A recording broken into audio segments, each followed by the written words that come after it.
So the self-activity of the pupils is one of our main aims. Siis oppilaiden oma aktiivisuus on yksi meidän päämääristämme. Eikö kuulu? Mutta ota. Pystyn, joo. They didn't hear, so. Oppilaiden oma aktiviteetti oli yksi päämääristä.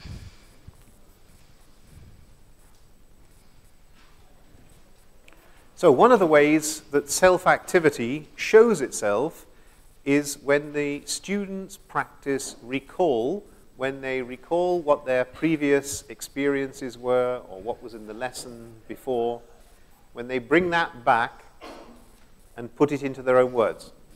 Ja yksi tällaisen oma-aktiviteetin muoto Steinerkoulussa on, kun oppilaat muistelevat sitä, mitä he ovat tehneet aikaisempia kokemuksiaan, kun he laittavat sen omiksi sanoiksi. So this is this key Waldorf method of forgetting and remembering. Ja tämä on se avain Steiner-metodi, jossa on kysymys unohtamisesta ja muistamisesta. And to make this a more self-active process, you need to vary it considerably. Ja tehdäksesi sitä niin oikeasti omaa aktiviteettia, sitä täytyy varioida. Because remembering means to re-experience the experience you had. Koska muistaminen tarkoittaa uudelleen kokea se kokemus, joka itsellä on jo ollut. And each time you re-experience it, you change it, of course. Ja joka kerta, kun me muistamme menneen kokemuksen, me muutamme sitä kokemusta. Because you have to imagine where is the experience when you're not thinking about it. Ja nyt täytyy kuvitella, että missä se kokemus on sillä hetkellä, kun minä en ajattele sitä. So the experience from yesterday, what happens to it, where is it when you're not actually thinking about it now? Eli missä on minun kokemukseni eiliseltä, kun minä en aktiivisesti ajattele sitä? I mean, materialistic scientists would say, well, it's all in the brain. Ja materialistinen tiedemies sanoisi, että se on aivoissa. But that doesn't actually explain anything. It just locates it. Mutta se ei oikeastaan selitä mitään, se ainoastaan sijoittaa sen. Because the interesting thing is, if you observe how memory works, then it may well be in the brain, but it's in other places as well. Ja on mielenkiintoista on se, että jos havainnoit, miten muisti toimii, voi hyvin olla, että muisti on aivoissa, mutta se on selvästi myös muissakin paikoissa. It's in the stomach. Se on mahassa. And the liver. Ja maksassa. And other organs. Ja muissa sisäelimissä. And in the feet and the hands. Ja käsissä ja jaloissa. Yeah? So that's why it's quite good to sometimes use non-verbal forms of recall.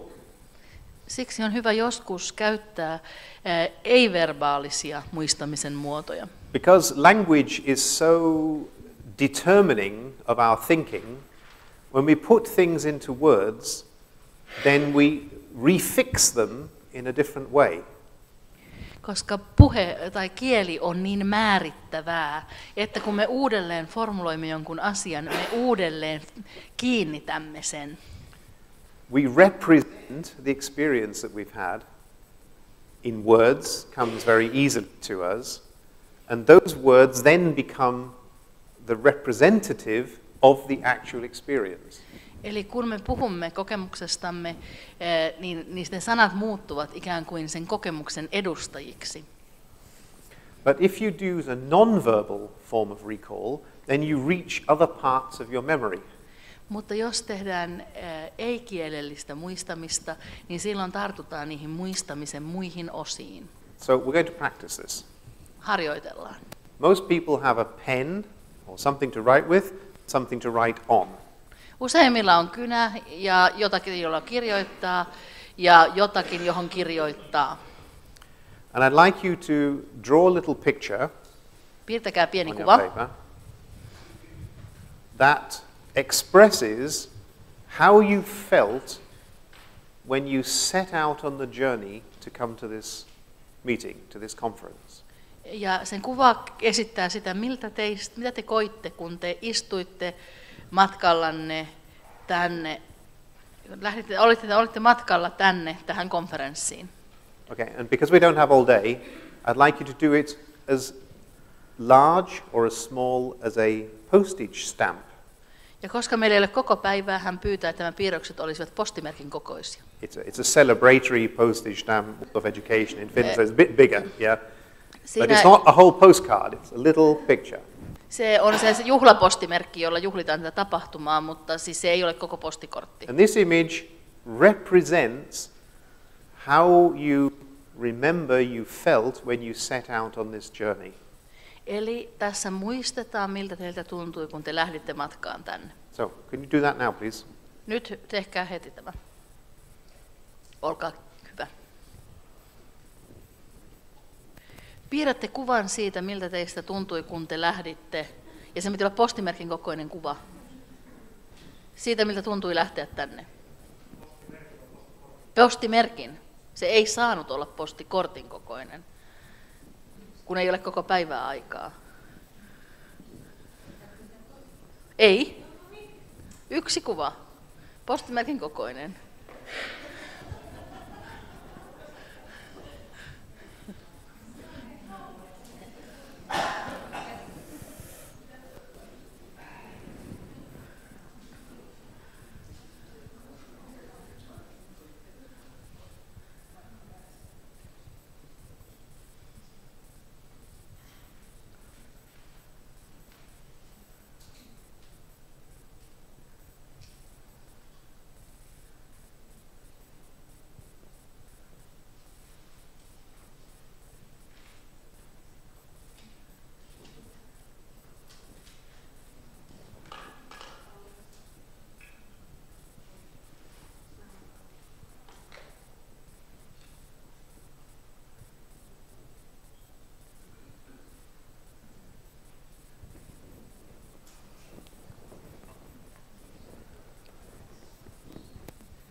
If you would like to, show this to one of your neighbors.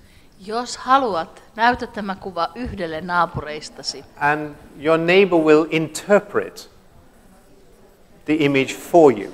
Don't say anything. Ei saa vieläkään puhua. Naapuri tulkitsee sen kuvan teille. Just show it. Vain näytätte, ette Your selitä neighbor mitään. will interpret it for you. Naapuri kertoo teille, mitä teidän kokemuksenne on ollut. Ei, itse piirtäjä ei saa selittää.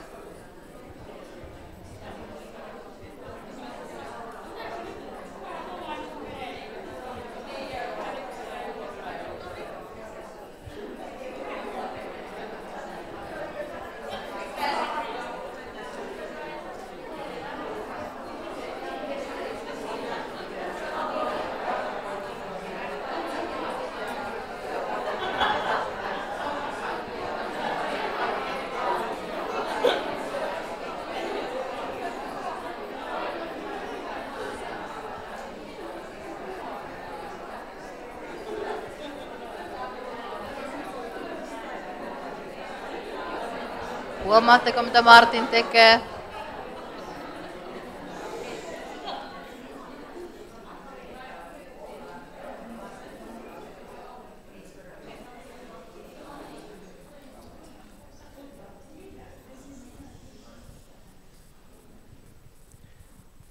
That's the most energy efficient way of getting a large group of people to pay attention. Tämä on energiatehokkain tapa saada suuri joukko ihmisiä kiinnittämään huomiota siihen, mitä te teette. Okay, so your neighbor interpreted your picture. Naapurinne tulkitsi kuvanne. And you interpreted your neighbor's picture. Tulkitsitte naapurinne kuvan. And now you have 2 minutes to just clarify what you really meant. Ja nyt teillä on 2 minuuttia aikaa kertoa naapurille, mitä te oikeasti Maybe they tarkoititte. interpreted correctly, but now you give your interpretation of your picture to your neighbor. Ehkä naapuri oli oikeassa, mutta nyt te annatte teidän tulkintanne teidän kuvastanne.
I need a brave volunteer to come here. Hän tarvitsee yhden rohkean vapaaehtoisen, joka tulee sinne eteen. It won't hurt.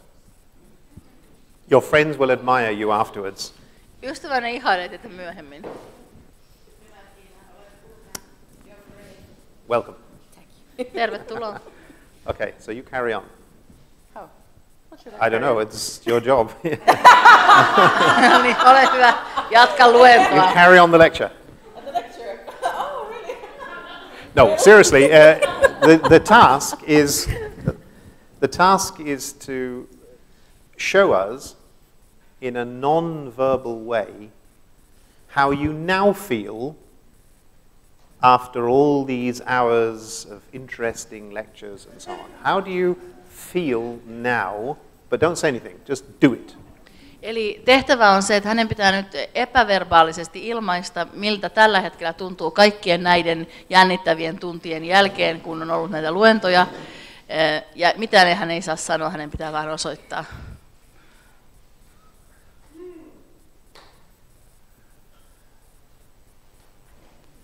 Thank you.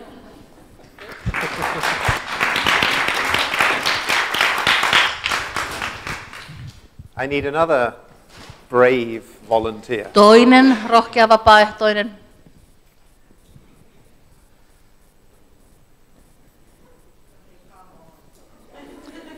But they're not allowed to be a eurythmist. Ei saa olla eurytmisti.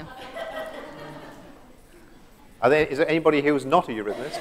Onko täällä joku, joka ei ole Okay, eurytmisti? then lots of people could have the opportunity. I just one brave Yksi rohkea ihminen siellä. Waldorf parent or Waldorf teacher.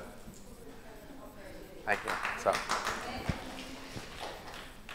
I'd like you to make a hand gesture.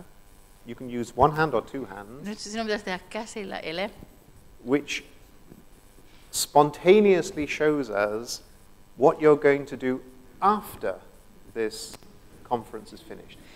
ja sen eleen pitää ilmaista spontaanisti, mitä hän tulee tekemään heti tämän konferenssin jälkeen. You can use both hands and your arms Saa as well. käyttää molempia käsiä ja koko käsivarsia myös.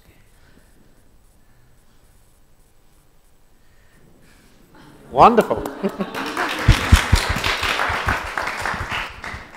Okay, now, we haven't finished. That was the non-verbal bit. Now comes the postcard from Stalingrad. Ja, On your piece of paper, you have 25 words in Finnish, or whatever language you want. In 25 words, can you formulate what for you was an important aspect of this meeting, of this conference? eli tämä äsken oli se epäverbaali muistaminen. Nyt tulee teille se Stalingrad-esimerkki, eli 25 suomenkielisellä sanalla kirjoitatte sen postikortin, että mikä oli tässä konferenssissa teille tärkeä kokemus. And address this to somebody you feel warm and friendly towards. I'm addressing this to my mother. Ja postikortti lähetetään jollekin, joka on teille rakas ja jota kohtaan te tunnette lämpöä. Hän aikoo tehdä äidilleen. She won't understand it because she's got Alzheimer's, but I'll write it anyway. Hänen äitinsä ei ymmärrä sitä, koska äidillä on Alzheimer, mutta hän kirjoittaa kuitenkin äidilleen. Everybody does this. Yeah? Jokainen Yourself. tekee. Ei katsota vaan, kun Martyn kirjoittaa.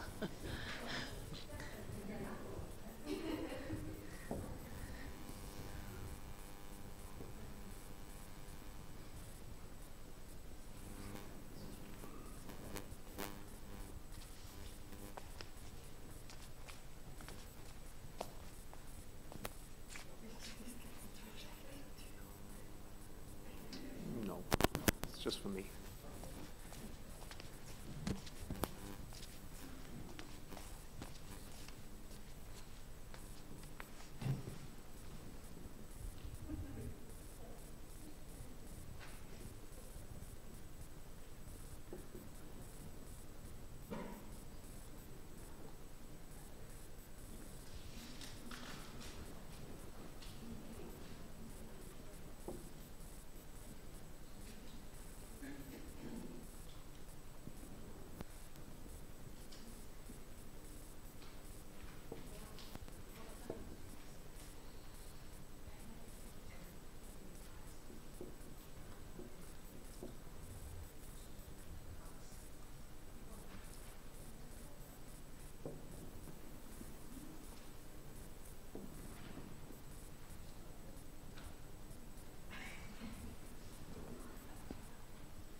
When you've finished, count the words.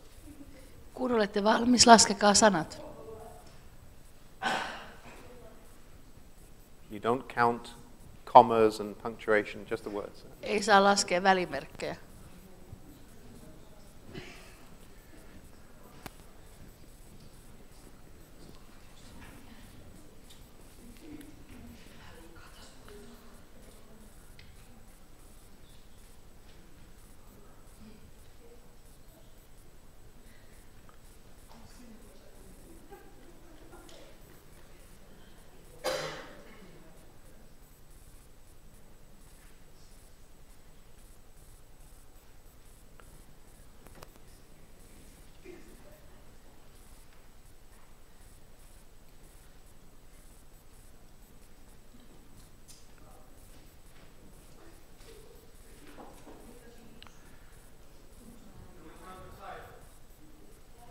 Lasketaanko otsikko? Do we count the title? Dear mom.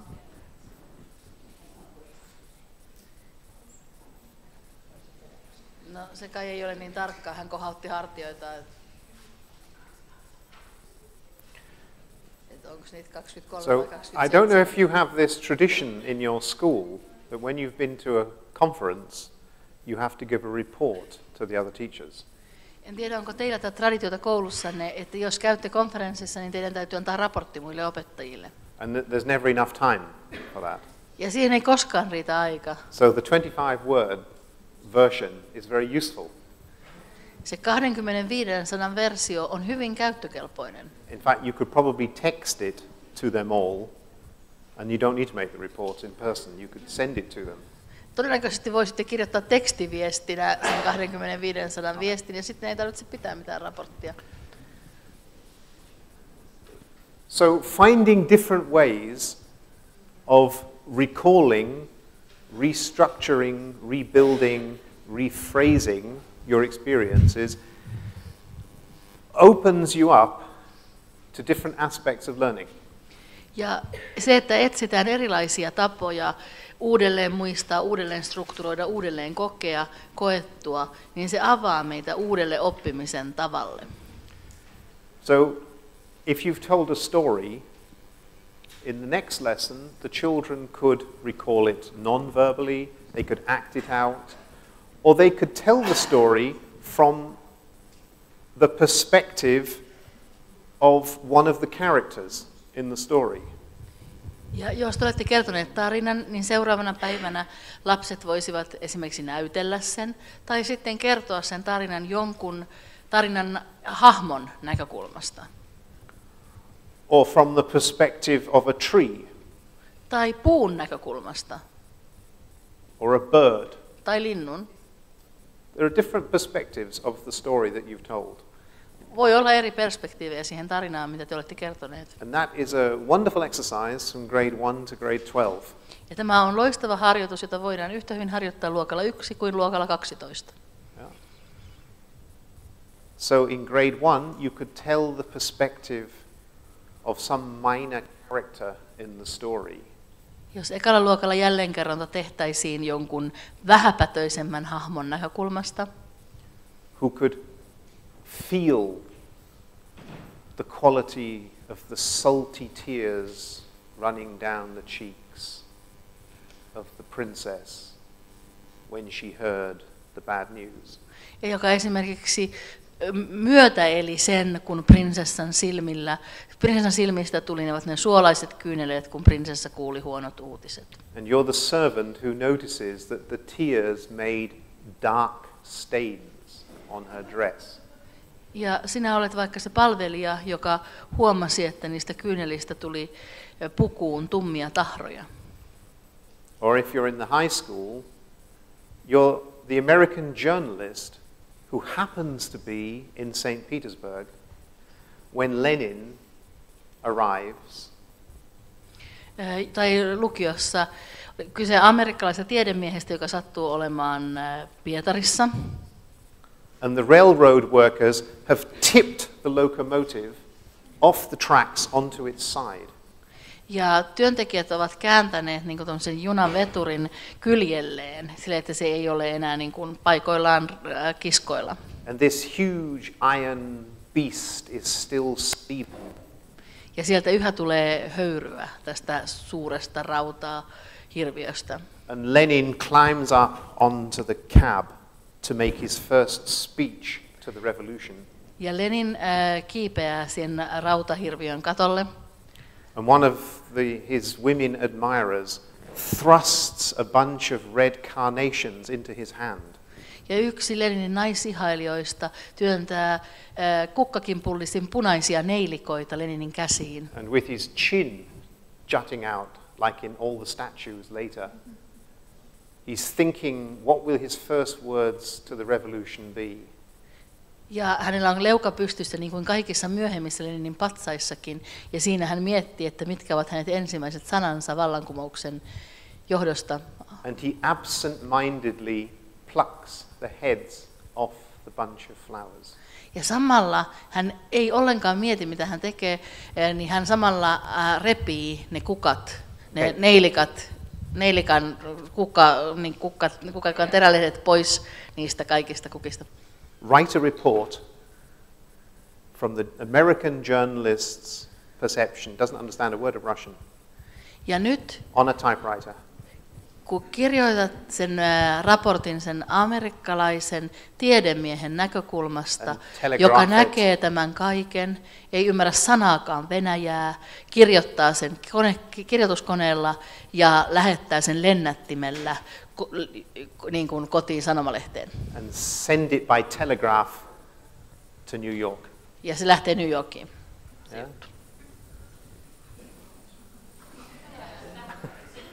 Atmosphere is right for a ghost story. Tunnelma sopisi kummitustarinalle. Okay. Change the perspective, yeah, in the recall. Muuta perspektiiviä siinä jälleenkerronnassa. Asks you to throw your personal identification somewhere else. Pyydä siirtämään oma identiteetti jonnekin muualle. Okay. These are techniques of recall which strengthen the self-activity. It's more interesting, it's fun, it's very revealing when people do that. Ja nämä ovat toimintoja, jotka vahvistavat omaa aktiviteettia. Sen lisäksi se on hauskaa ja kiinnostavaa ja paljastavaa, The kun light ihmiset tekevät slowly goes up. Ja And valot. sometimes it dims. No.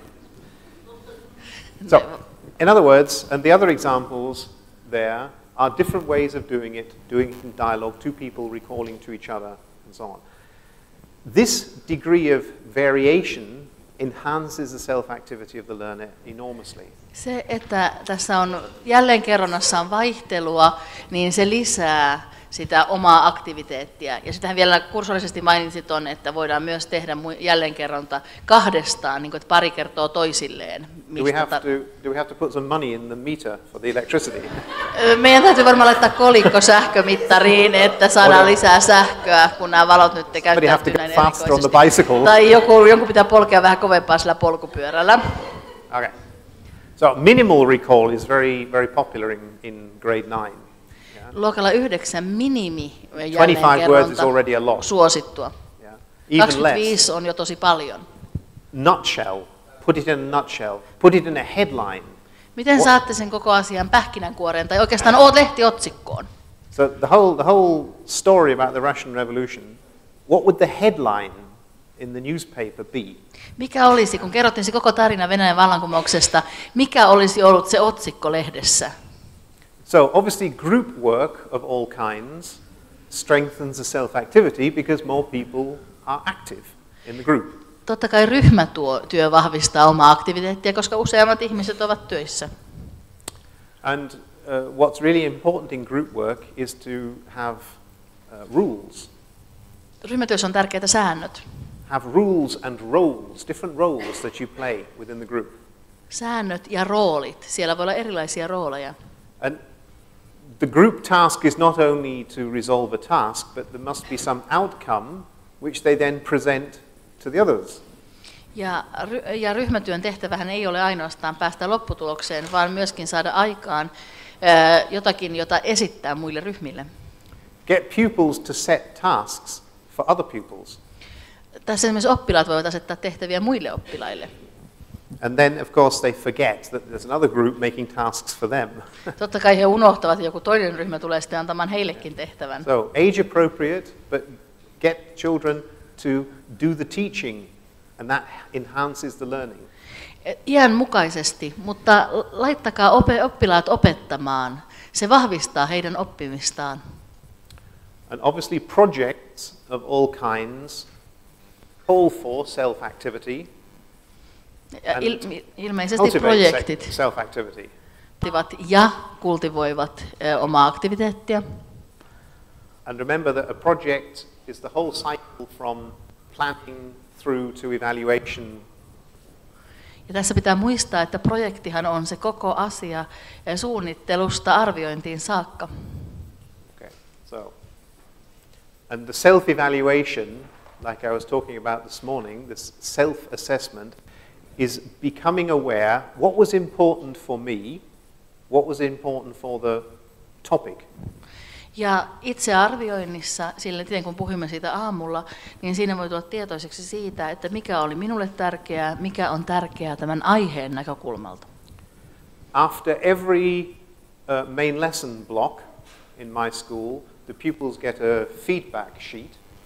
Jokaisen jakson jälkeen heidän koulussaan oppilaat saavat palautelomakkeen. With a series of criteria. Ja siellä on kriteerejä. Like, which we've agreed at the beginning. Ne on etukäteen sovittuja. Like the folder should contain 3 essays. Esimerkiksi, että portfoliokansiossa pitäisi olla kolme kirjoitettua ainetta. Table of contents. Siinä pitää olla sisällysluettelo. Siis tämä voi päteä nyt siihen vihkoon myös. Map showing where St. Petersburg is. Siellä pitää olla kartta, jossa ne näkyy, missä Pietari on. So, and then the pupil assesses their attainment in that specific criteria. Ja silloin oppilas merkitsee itse oman arvionsa siitä, että miten hän saavutti nämä jakson etukäteen asetetut kriteerit. By putting a cross on the line. Laittamalla riville ruksin. Then the interesting thing is, of course, the line only theoretically ends here. It could go on. Ja rivihän vain teoreettisesti loppuu siihen, mihin se loppuu. Teoriassahan se voisi mennä pidemmälle. So then the teacher evaluates the same thing. Sitten opettaja arvioi saman. Every 3 weeks they get one from every subject. 3 viikon välein he saavat yhden joka ainoasta aineesta. And they put them in a folder. He laittavat ne kansioon. And that's then the basis for a tutorial. Ja siinä on pohja sitten tällaiselle tai sanalliselle arviointikeskustelulle. And so strengths and weaknesses and things that were achieved and not achieved can vahvuuksista, be very heikkouksista, quickly identified and discussed. asioita, jotka saavutettiin, mitä ei saavutettu, voidaan sitten nopeasti keskustella. So that's what I mean by using scales. This is a scale. Ja tämä on niin kuin tämmöinen tuloksen skaalaaminen. Että käytetään tällaista. Here's less, there's more. On vähemmän, on enemmän. Or some other, yeah? It's not an exact science. Tämä ei ole eksaktia tiedettä. It's a trend. It's a tendency. Siinä mitataan trendiä, tendenssiä, taipumusta. And if they don't want this, if they don't like it, they can throw it away. Ja jos he eivät pidä siitä, heittävät sen pois. It's a tool to help reflection. Se on työkalu, joka auttaa siihen oman itsensä tarkasteluun. And what I do is I photocopy them. Ja mitä Martyn tekee, hän ottaa niistä valokopiot. And we have a wonderful tool on the photocopier.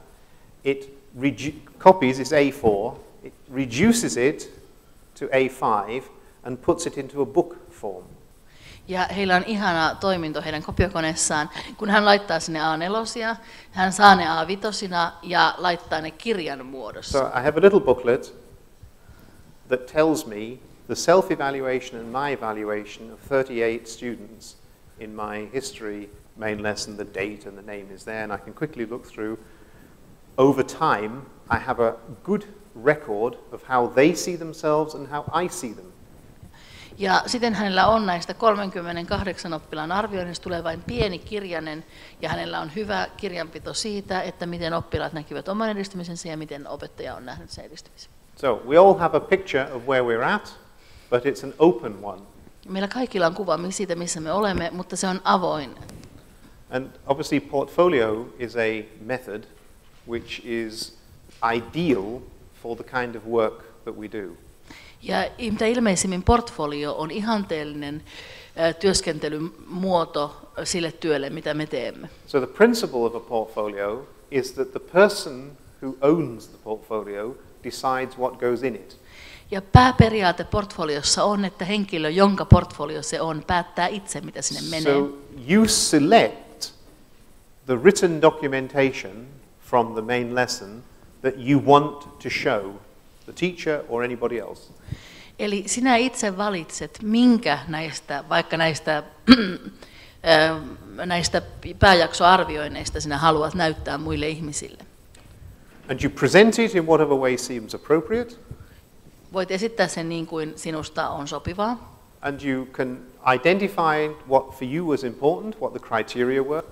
Ja sinä kerrot, mitkä sinulle olivat tärkeitä asioita, eli mitkä olivat kriteerit. Or the teacher negotiates those with the class and we agree that's what we're aiming for, so we can evaluate it along those lines. Tai opettaja sopii luokan kanssa, että mitkä ovat kriteerit, ja sitten me pyrimme tähän. And the self-assessment and I've written here external, I could be external, I could be the teacher, but it could also be someone else. Ja sitten tässä on tämä ulkoinen arviointi, ja niin kuin hän sanoi, hän opettajana voisi olla se ulkoinen arvioija, mutta se voi olla myös joku kokonaan ulkopuolinen henkilö. For example, when our students do their class 12 projects, they document it in a portfolio. Heidän 12-luokkansa tehdessään päättötyöt dokumentoi ne portfolioon, which nowadays is nearly always digital. Mikä nykyään yleensä melkein aina on digitaalinen. And then they choose somebody who they respect and show them their portfolio and ask them to assess it according to the criteria that they've given. Ja he valitsevat henkilön, jota he kunnioittavat, ja pyytävät tämän henkilön arvioimaan heidän portfolionsa niiden etukäteen annettujen kriteerien mukaan. So they go to, if their project was building a boat, they go to a boat builder. Esimerkiksi jos heidän projektinsa oli veneen rakentaminen, he menevät jonkun veneen rakentajan luokse.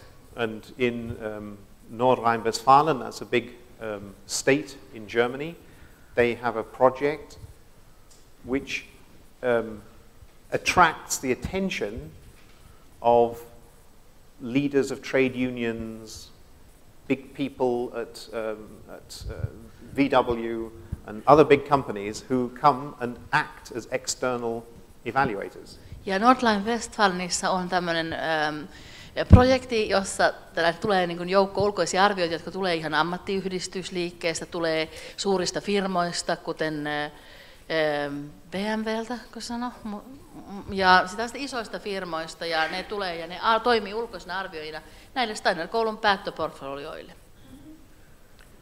And we have the European Portfolio Certificate. There was a booklet out, there it is, yeah.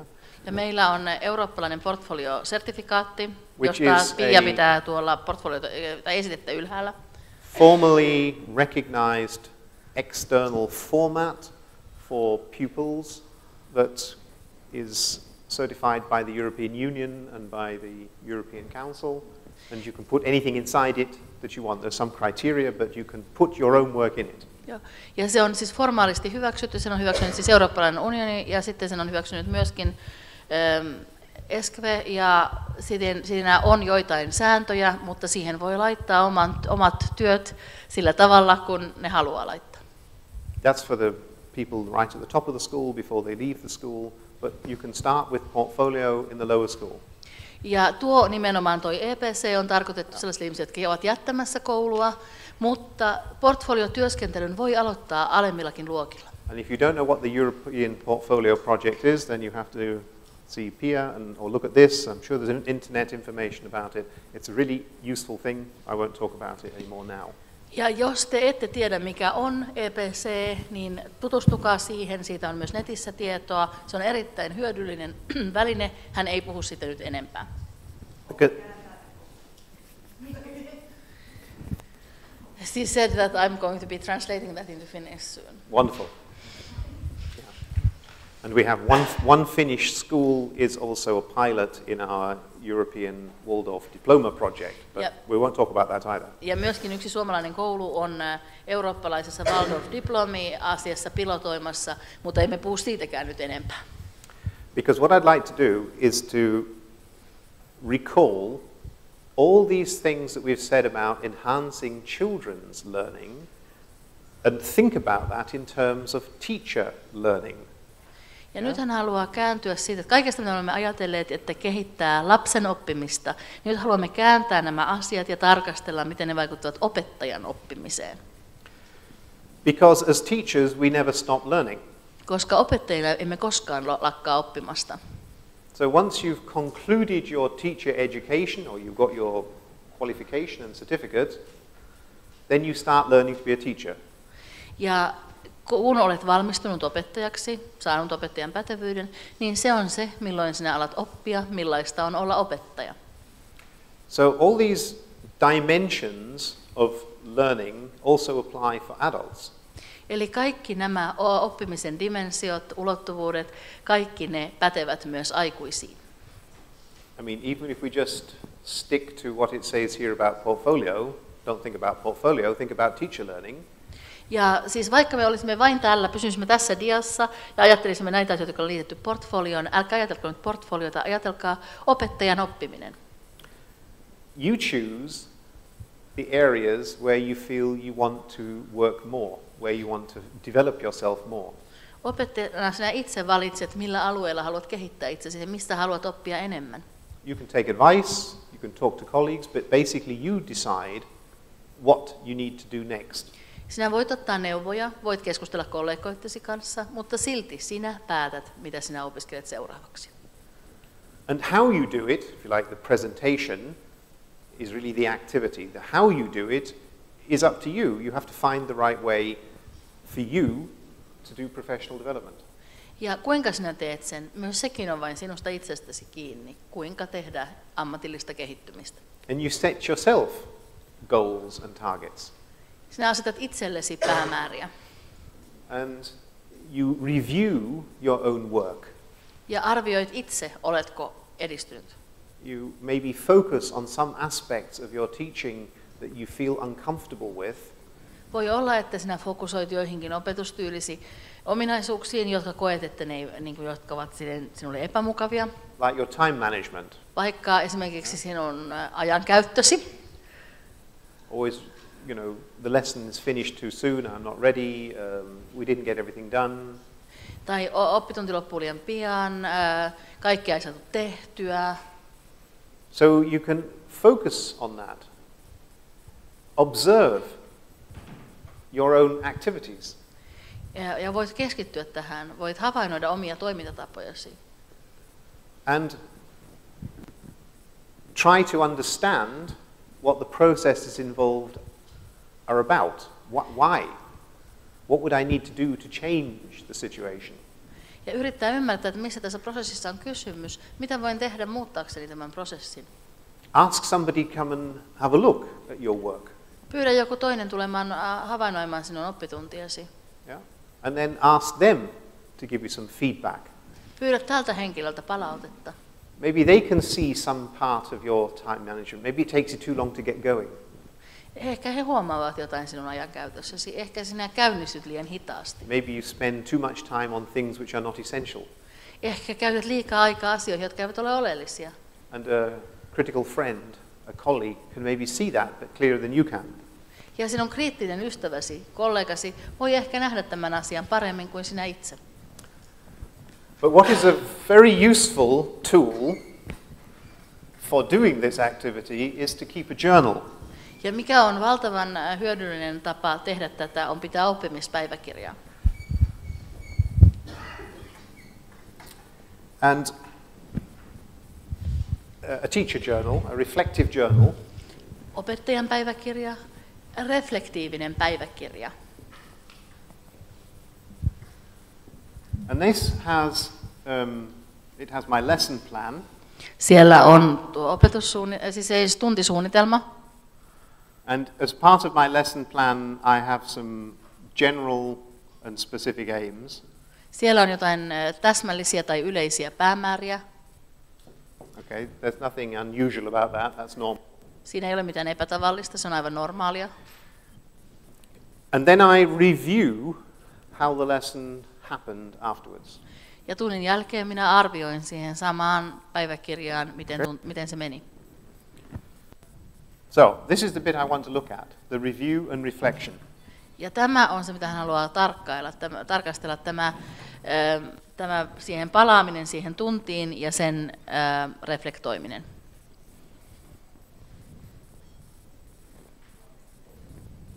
So for each lesson, I can design my journal page with 3 columns.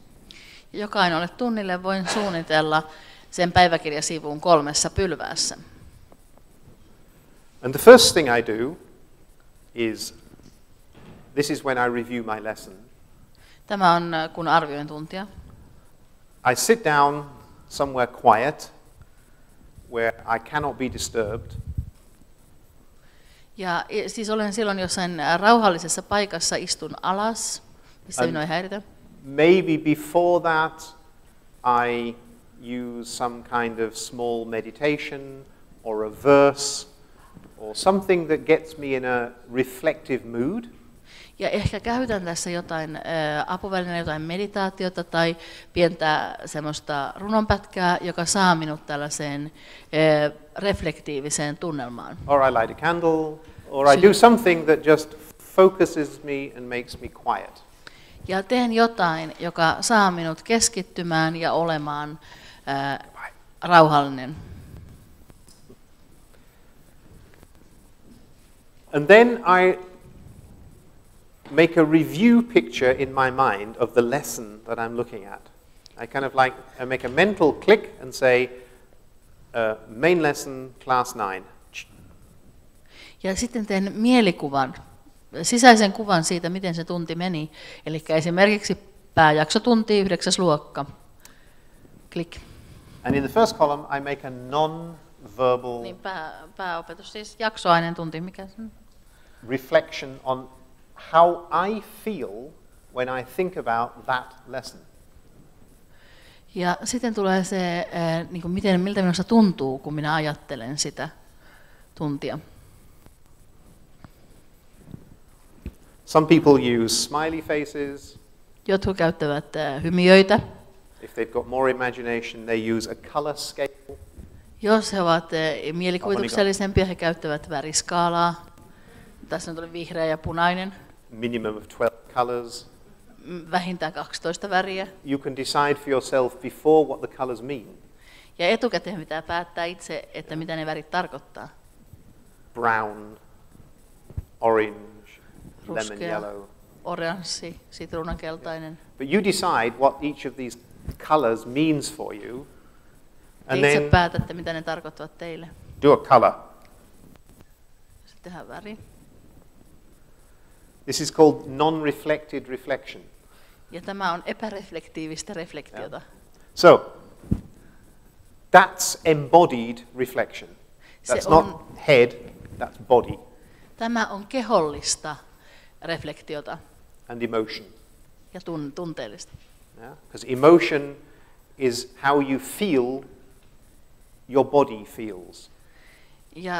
Ja se liittyy siihen tunteeseen, miten tunnet kehosi tuntevan. Okay, then I have factual recall. Ja sitten on faktojen muistaminen. Factual, like a fact. Joo. Yeah? Objective, fly on the wall, video camera. What actually happened? So it's basically lesson plan plus, minus.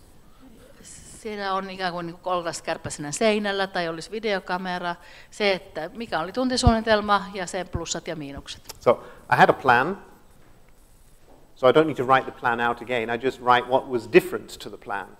Eli kirjoitetaan vaan ei sitä tuntisuunnitelmaa uudelleen, vaan se, että miten poikettiin siitä. Mitä tehtiin lisää, mitä tehtiin vähemmän. And it depends how much time I have, which is not much. I do this very quickly and efficiently and objectively. Ja riippuen käytettävissä olevan ajan määrästä, niin hän tekee tämän yleensä, koska aikaa yleensä ei ole paljon, niin hän tekee tämän yleensä todella nopeasti ja tehokkaasti. So describe with a few words what actually happened that was different to the plan as accurately as I can without making judgments. Muutamilla sanoilla mahdollisimman täsmällisesti kuvaa, mikä poikkesi suunnitelmasta, mutta ei tehdä siitä niin kuin arviota, ei tehdä sellaista arvolauselmaa, tuomiota siitä, kuvataan se vaan. So in the third column, I now write down what is the next step. Ja kolmanteen pylvääseen, jonka nimi on analyysi, sinne hän nyt kirjoittaa, mikä on seuraava askel. What do I need to know? Mitä minun täytyy tietää? What has to be changed? Mitä täytyy muuttaa?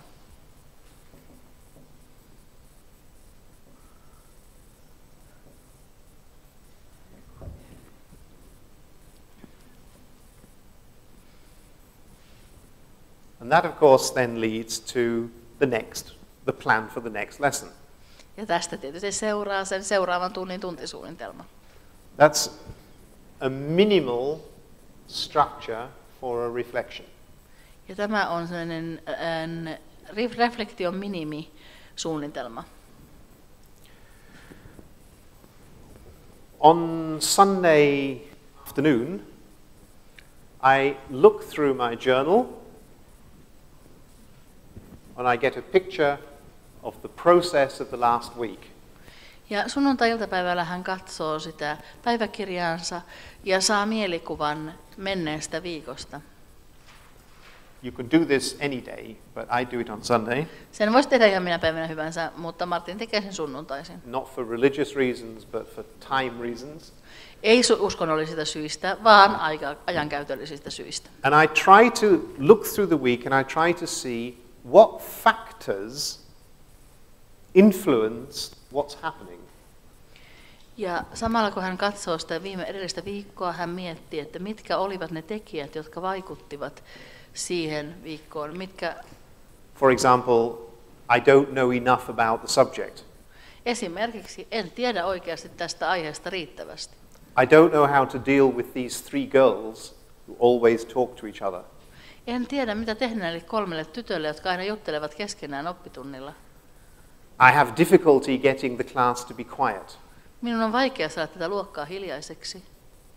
I don't think they're doing enough work. I need to give them more. Minusta tuntuu, että heillä ei ole tarpeeksi tehtävää. Minun pitäisi antaa heille paljon enemmän tehtävää. I get angry too quickly. Minä suutun liian helposti. Because I have one of these every week. Always on a Monday. Koska minulla on yksi näitä joka viikko. So that's really like some little research questions for me to work on. Nämä ovat ikään kuin pieniä tutkimuskysymyksiä, joiden parissa voin työskennellä. So here I'm looking at myself and saying, what does this professional teacher need to do to become better at what they're doing? Ja siinä katson itseäni ja mietin, että mitä tämän ammattiopettajan täytyy tehdä tullakseen paremmaksi siinä, mitä hän tekee. Okay, here we've gone in a sense through feeling, thinking, willing, intending. Yeah, we're very much in the kind of realm of soul life. Ja täällä ollaan menty läpi tunteminen, ajattelu, tarkoittaminen, tahtominen. Tässä ollaan hyvin paljon sielun elämän osa-alueilla. After a while, you see what's happening here, you can identify a question or a trend that comes through. Ja jonkin ajan päästä voit tunnistaa trendin, jotakin, mikä siinä tulee. If you know someone you trust, you can do this together and discuss together. But the idea is that you find an image of the question you have and identify what it is and use a few words to describe it. So when I say image, it's more like you put it into words, perhaps. Ja jos sinulla on joku henkilö, johon luotat, voit tehdä tämän yhdessä toisen kanssa. Mutta idea olisi se, että muodostuisi mielikuva kysymyksestä. On kysymys, mutta se voisi muodostua se mielikuva, ja se voi olla joko sanoissa tai kuvana. And when I've decided on it, then I use that for the next level of reflection, which is contemplation. Ja kun minulle on muodostunut se mielikuva, niin käytän sitä meditaation seuraavassa askeleessa, joka on kontemplaatio nimeltään. The difference between contemplation and meditation is important to understand. On tärkeää ymmärtää kontemplaation ja meditaation ero. The idea of meditation is to move into a different form of consciousness. Meditaation idea on vaihtaa tietoisuuden tilaa. The idea of contemplation is to focus consciousness, not change it, but focus it. Ja kontemplaation idea on keskittää tietoisuus, ei muuttaa sitä. Meditation is also good, but I'm talking about contemplation. Meditaatiokin on hyvä, mutta hän nyt puhuu kontemplaatiosta. So I take this image, Eli otan tämän mielikuvan and I sit down and I think about this image. Istun alas ja mietin tätä mielikuvaa. In my inner mental space, I imagine it, I think about it, I move it round, I look at the different words and the meanings. Omassa sisäisessä tilassani minä katselen tätä kuvaa, muutan sitä, katselen sitä eri puolilta. It is a focused activity of thinking about something. Se on keskittynyt aktiviteetti, jossa ajatellaan jotain tiettyä.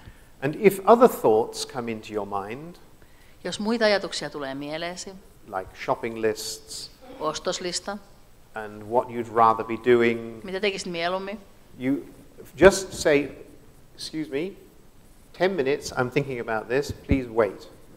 You just gently push them back and come back to your thought.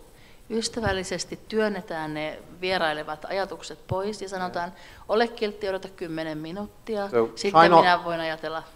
Try not to get stressed out with yourself. Nobody is watching this. It doesn't matter. Ei kannata stressaantua, kukaan ei katso, ei sillä ole väliä, Try jos niitä to tulee. think, oh, you stupid fool, you started thinking about something else. Ei kannata sanoa, että sinä tyhmä narri, sinä aloit ajatella nyt jostain muuta. You have to bring to yourself the mood of compassion that you would bring towards a dear child, maybe a grandchild, who was doing something wrong. We don't do that. Ja Come kun over me here. suhtaudumme niihin ajatuksiin aivan kuin lapsiin, joihin meillä on positiivinen suhde, We don't vaikka want to watch the lastenlapsiin. television now. Let's go in the garden. No? Eli no nyt ei katsota televisiota, mennäänpäs nyt Only you do muualle. it yourself. After 10 minutes, and you know it's 10 minutes because you look at the watch. 10 minuutin päästä ja tiedät, että se on 10 minuuttia, koska When sinulla you on kello. first start this exercise, you look at the watch about every 20 seconds. Yeah? Kun ensimmäisen kerran aloitatte tämän harjoituksen, tulette katsomaan kelloa noin 20 Okay, when sekuntia 10 minutes is välein. finally over, and this might, 10 minutes, or it might seem an eternity, Ja kun 10 minuuttia on lopulta ohi, ja voi olla, että se vilahti ohi tai että se tuntui ikuisuudelta, then you stop thinking about that sitten lopetetaan ajattelemasta sitä mielikuvaa for 10 minutes. 10 minuutiksi. In other words, you just allow that to dissolve, Annetaan sen mielikuvan hajaantua, open up your mind avataan mieli for 10 minutes. 10 minuutiksi. Don't expect anything to happen. Ei pidä odottaa mitään tapahtuvaksi. Don't worry if anything does happen. Ei saa huolehtia, jos jotain tapahtuu. Make sure you've turned your telephone off. Ole varma, että puhelin on kiinni.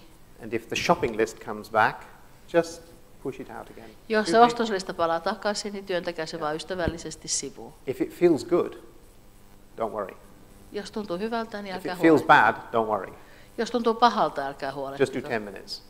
Vain 10 minuuttia. And if it feels really good, don't do 11 minutes or 12 minutes. Just stop 10 minutes. It's a will exercise. Yeah? Jos tuntuu tosi hyvältä, älä tee 11 Sometimes it's minuuttia a tai will 12. keep the 10 minutes, and sometimes it's a will to keep it only 10 minutes. Joskus on tahdon ponnistus, jaksaa olla 10 minuuttia hiljaa. Don't do it in bed. Joskus on tahdon ponnistus tehdä, ettei tee sitä enempää kuin 10, ja älkää tehkö Unless you want to go to sleep, it's a good way to get to sleep. Ellette te halua It's best to nukahtaa. do it where you can't fall asleep. Yeah? So no open flames. Niin, se on hyvä tapa nukahtaa, mutta siis paras sitten siinä tapauksessa, että ei ole mitään palavia kynttilöitä And tai ask muita people paikalla. in your environment that for 20 minutes, nothing except fire and earthquake and tsunami, but nothing otherwise. Yeah? Ja pyytäkää läheisiltä ihmisiltä, että eivät häiritse teitä noiden 20 minuutin aikana, ellei tule tsunamia, tulipaloa tai maanjäristystä. So now and again, you do this for weeks, months, years. Olette tehneet tätä viikkoja, kuukausia, vuosia. Change the image whenever you want. Sitä mielikuvaa voi vaihtaa aina kun haluaa. And you could change this pattern. After a while, you can say, when I remember this image, what do I feel like? Hetken päästä voi kysyä, kun muistan tämän mielikuvan, miltä minusta tuntuu.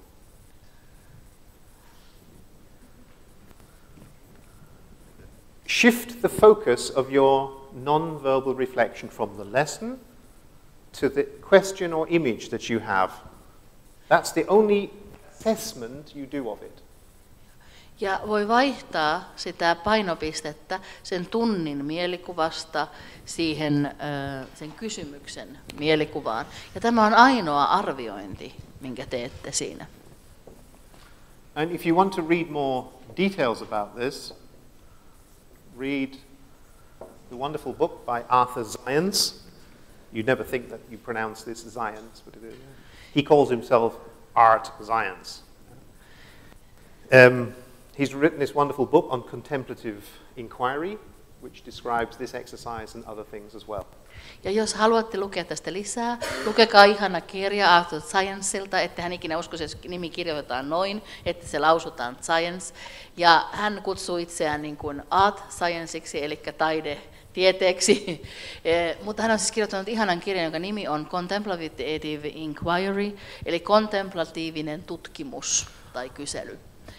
Or if you can't, or you've already read that book, if you look in the research on Steiner Education Journal, 2011 sometime, I wrote an article where I put this exercise into research, but it's the same exercise.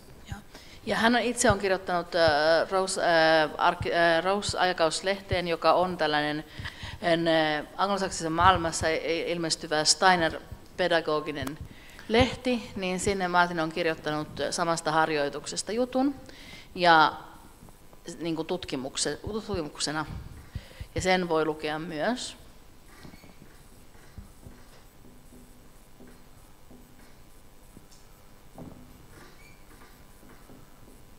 Sinne tulee Martynin sähköpostiosoitetta.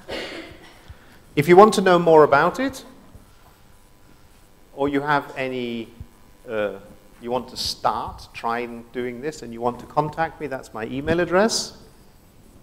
Jos teillä on lisää kysymyksiä tästä aiheesta ja haluatte aloittaa sen ja haluatte enemmän neuvoja, niin voitte ottaa yhteyttä Martyniin kirjoittamalla hänellä tuohon sähköpostiosoitteeseen. UKAC, that's the university, my university email, so it's actually a very secure email in case you want to send me anything insecure. And if you're interested in this kind of work, this kind of reflection, because you want to know more about it, or you would like to practice it, if you just send me an email, I can send you some information. because I'm actually carrying out research with people, teachers and other professionals, in different forms of reflection. And if you're interested in finding out, I can send you lots of information in English or in German. Ja hän tällä hetkellä tutkii monien opettajien kanssa erilaisia reflektiomuotoja, ja sen takia hänellä on paljon enemmän informaatiota tästä asiasta, että jos te olette kiinnostuneita itse harjoittamaan tätä, tai teillä on kysymyksiä, niin olkaa yhteydessä. Thank you for sitting there for so long, listening.